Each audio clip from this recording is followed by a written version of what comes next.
So let me go back. 2016, nung nanalo si President Duterte, I was asked informally by someone very close to the President, total hindi mo nakuha yung number 2, kunin mo na yung number 3. So sabi ko, anong number 3? Ikaw na mag-Senate President.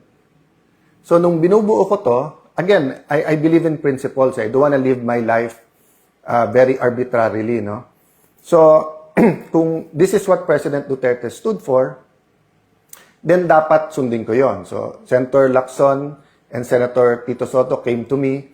Alan, 8 o 9 sila eh. 8 o 9, magbuo ka lang ng 4, I think 9 sila, magbuo ka ng 4, 13 na tayo. Pero sa 9, eto yung kami. And nung tinitignan ko, for example, he wanted to be chairman ng public order, which is forte naman niya.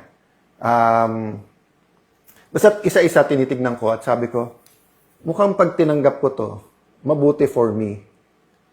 Pero baka under the gun ka agad ang ating Pangulo sa lahat ng gusto niyang gawin.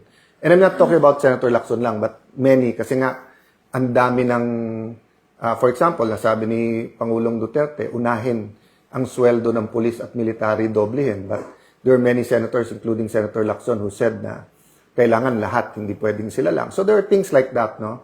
Then I found out they were talking to Senator Drilon, who was the Senate President then, and kung sasama din, ibibigay yung Committee on Justice kay Senator De Lima, na alam kong gagamitin lang niya para siraan ang ating Pangulo dahil ilang taon siyang chairperson ng Human Rights Commission at ilang taon din siyang Secretary of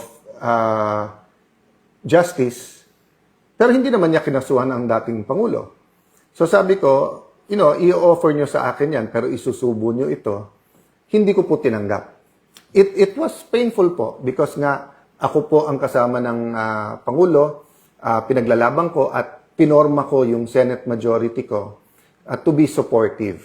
But Senator Coco and Senator Tito said independent Senate, kailangan walang impluwensya ang Malacanang, etc., etc. So the rest is history, but that's my first point, no? Tinanggihan ko yon on the matter of principle, hindi ko nakuha. Fast forward 2025, nung nanalo na po sila Senator Lacson, Senator Tito, Senator Bam, Senator Kiko, etc., kinontak ako ng isang malapit sa Pangulo, etc., at sinabi kung hindi matatanggal si Cheese, ako na lang. No, walang basbas ng Malacanang to, pero ang kausap sila Senator Tito, etc.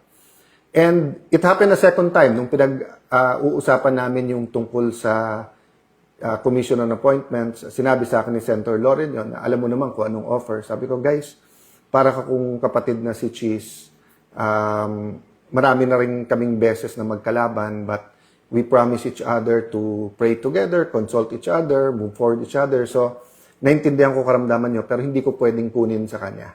I can't do that, no? So, tinanggihan ko ulit. Okay.